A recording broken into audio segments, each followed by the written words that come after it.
ಎಲ್ಲ ವೀಕ್ಷಕರಿಗೂ ನಮಸ್ಕಾರ. ನೋಡಿ ಸ್ನೇಹಿತರ, ಕರ್ನಾಟಕದ ರಾಜಕೀಯದಲ್ಲಿ ಒಂದು ಯಾವ ರೀತಿ ಸಂಚಲನವನ್ನು ಸೃಷ್ಟಿ ಮಾಡ್ತಾ ಇದೆಯಪ್ಪ ಅಂದರೆ, ಇಲ್ಲಿ CM ಸಿದ್ದರಾಮಯ್ಯ ಅತ್ಯಂತ ಪ್ರಬಲವಾಗಿರ್ತಕ್ಕಂಥ ನಾಯಕನನ್ನೇ ಕೆಳಗಿಳಿಸಿದ್ರು. ಯಾಕಂದರೆ ಇಂತಹ ಪ್ರಬಲವಾಗಿರ್ತಕ್ಕಂಥ ನಾಯಕರನ್ನು ಕೆಳಗಿಳಿಸಬಾರ್ದು. ಯಾಕಂದ್ರೆ ಹಿಂದೆ ಒಂದು ಸಾರಿ BJP ಸರ್ಕಾರ ಯಡಿಯೂರಪ್ಪನವರು ಇಳಿಸಿ ಮತ್ತೆ ಅದು ಅಧಿಕಾರಕ್ಕೂ ಬರಲಿಲ್ಲ. ಅದು ಯಾವ ರೀತಿ ಆಯಿತು ಅಂತಕ್ಕಂಥದ್ದು ನಿಮಗೂ ಕೂಡ ಗೊತ್ತಿರ್ತಕ್ಕಂಥದ್ದು. ಇಲ್ಲಿ ಅತ್ಯಂತ ಪ್ರಬಲವಾಗಿರ್ತಕ್ಕಂಥ ನಾಯಕರನ್ನ ಯಾವುದೇ ಕಾರಣಕ್ಕೂ ಕೆಳಗೆ ಇಳಿಸಬಾರ್ದಾಗಿತ್ತು. ಇವಾಗ DK ಶಿವಕುಮಾರ್ ಮತ್ತು ಸಿದ್ದರಾಮಯ್ಯನವರು ಇಬ್ಬರಲ್ಲಿ ಒಂದು ಮೂರನೇ ವ್ಯಕ್ತಿಗೆ, ಇಬ್ಬರ ಜಗಳ ಮೂರನೇದವನಿಗೆ ಲಾಭ ಆಗಿರ್ತಕ್ಕಂಥ ರಾಜಕೀಯದಲ್ಲಿ ಕೆಲವೊಮ್ಮೆ ಎರಡು ದೊಡ್ಡ ದೊಡ್ಡ ನಾಯಕರ ನಡುವೆ ಸ್ಪರ್ಧೆ ಹೆಚ್ಚಾದಾಗ ಪಕ್ಷದ ಹೈಕಮಾಂಡ್ ಏನು ಮಾಡ್ತದಪ್ಪ ಅಂದ್ರೆ, ಅದನ್ನು ಸಮತೋಲನವನ್ನು ಕಾಪಾಡಲು ಮೂರನೆಯ ವ್ಯಕ್ತಿಯನ್ನು ಮುಂದೆ ತರಲು ಒಂದು ಏನು ಮಾಡ್ತದಪ್ಪ ಅಂದ್ರೆ ಪರಿಗಣನೆಗೆ ತೆಗೆದುಕೊಳ್ತದೆ. ಇದೇ ಕಾರಣಕ್ಕೆ ಕೆಲ ರಾಜಕೀಯ ವಿಶ್ಲೇಷಕರು ಏನು ಹೇಳ್ತಾ ಇದ್ದಾರಪ್ಪ ಅಂದ್ರೆ, ಕರ್ನಾಟಕದಲ್ಲೂ ಇಂತಹದೇ ಒಂದು ಸಂದೇಹ, ಇಂತಹದೇ ಒಂದು ಪರಿಸ್ಥಿತಿ ಬಂದೇ ಬರ್ತದೆ. ನೋಡಿ, ಎರಡು ವ್ಯಕ್ತಿಗಳಿದ್ರಪ್ಪ ಅಂದ್ರೆ ಅಲ್ಲಿ ಅವರನ್ನು ಇದನ್ನು ಮಾಡಿದ್ರು ಆಗ್ತದೆ, ಇವರನ್ನು ಇದು ಮಾಡಿದ್ರೆ ಆಗ್ತದೆ. ಇವಾಗ CM ಸಿದ್ದರಾಮಯ್ಯನವರು ಕೆಳಗಿಳಿಸಿದರೆ, ಇನ್ನು DK ಶಿವಕುಮಾರ್ ಅವರು ಆಗಬೇಕು CM ಅಂತೇಳಿ ಬಹಳ ಒಂದು ಕನಸು, ಮೊದಲಿನಿಂದನೂ ಅವರ ಕನಸಿತ್ತು. 2.5 ವರ್ಷ ಏನೋ ಇತ್ತು, ಆದರೂ ಕೂಡ ಆಗಲಿಲ್ಲ. ಇವಾಗ ಕೊನೆಗೆ ಇಳಿದ್ರೂ ಕೂಡ ಇಲ್ಲಿ ಸಂಕಷ್ಟ ತಪ್ಪಿದ್ದಿಲ್ಲ. ಇವಾಗ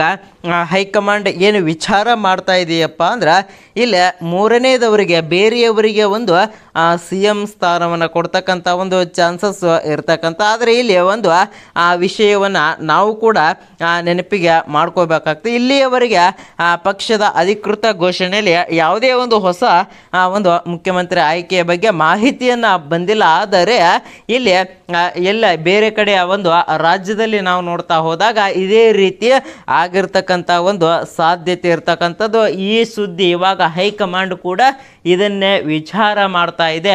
ಇದನ್ನು ಸುಳಿವನ್ನು ಕೂಡ ಕೊಟ್ಟಿರ್ತಕ್ಕಂಥದ್ದು. ದಲಿತರು ಮುಖ್ಯಮಂತ್ರಿ ಆಗಬೇಕು ಅಂತೇಳಿ ಹೈಕಮಾಂಡ್ ಬಳಿ ಹೋಗಿರ್ತಕ್ಕಂಥದ್ದು. ಇಂಡಿಯಾ ಒಂದು ಶಾಸಕರಾಗಿರ್ತಕ್ಕಂಥ ಸತತ ಒಂದು 4 ಬಾರಿ ಒಂದು ಆಯ್ಕೆ ಆಗಿದ್ದೇನೆ, ನನಗೂ ಕೂಡ ಒಂದು ಸ್ಥಾನ ಕೊಡಿ ಅಂತೇಳಿ ಕೇಳ್ತಾ. ಇದೇ ರೀತಿ ಜಾರಕಿಹೊಳಿ ಆಗಿರ್ಬೋದು, ಅತ್ಯಂತ ಪ್ರಬಲವಾಗಿರ್ತಕ್ಕಂಥ ನಾಯಕರು ಕೂಡ ಕಾಂಗ್ರೆಸ್ ಪಕ್ಷದಲ್ಲಿ ಇರ್ತಕ್ಕಂಥದ್ದು. ಆದ್ದರಿಂದ ಎಲ್ಲರೂ ಕೂಡ ನಾವು ಕೂಡ ಒಮ್ಮೆ CM ಸ್ಥಾನವನ್ನು ಅನುಭವಿಸಬೇಕು ಅಂತಕ್ಕಂಥದ್ದು ಎಲ್ಲ ರಾಜಕೀಯ MLAಗಳ ಒಂದು ಆಶೆ ಆಗಿರ್ತದೆ. ಇಲ್ಲ ಹೈಕಮಾಂಡ್ ಯಾವ ರೀತಿಯ ತೀರ್ಮಾನ ತೆಗೆದುಕೊಳ್ತದ ಅಂತಕ್ಕಂಥದ್ದನ್ನು ಕೂಡ ನಾವಿಲ್ಲಿ ಕಾದು ನೋಡಬೇಕಾಗ್ತದೆ. ಒಟ್ಟಿನಲ್ಲಿ ಸಿದ್ದರಾಮಯ್ಯನವರ ಇಳಿಸಿ ಈ ಪಕ್ಷ ಯಾವತ್ತ ಸಾಗ್ತದ ಗೊತ್ತಿಲ್ಲ. ಒಟ್ಟಿನಲ್ಲಿ ಅವನತಿಯತ್ತ ಸಾಗ್ತಕ್ಕಂಥದ್ದು ಬಹಳ ಸ್ಪಷ್ಟವಾಗಿ ಕಾಣ್ತಾ ಇದೆ. ಇಲ್ಲಿ DK ಶಿವಕುಮಾರ್ ಅವರು ಕೂಡ ಅತ್ಯಂತ ಪ್ರಬಲವಾಗಿರ್ತಕ್ಕಂಥ ಒಂದು ಕಾಂಗ್ರೆಸ್ ಪಕ್ಷವನ್ನು ಜೈಲಿಗೆ ಹೋದರೂ ಕೂಡ ಈ ಪಕ್ಷವನ್ನು ಬಿಟ್ಟು ಬೇರೆ ಪಕ್ಷಕ್ಕೆ ಅವರು ಯಾವುದೇ ಕಾರಣಕ್ಕೂ ಹೋಗಿಲ್ಲ. ಮುಂದೆ ಏನಾಗ್ತದೆ ಅಂತಕ್ಕಂಥದ್ದು ಒಟ್ಟಿನಲ್ಲಿ DK ಶಿವಕುಮಾರ್ ಅವರಿಗೆ ಒಂದು CM ಸ್ಥಾನ ಸಿಗೋದು ಬಹಳನೇ ಕಷ್ಟ.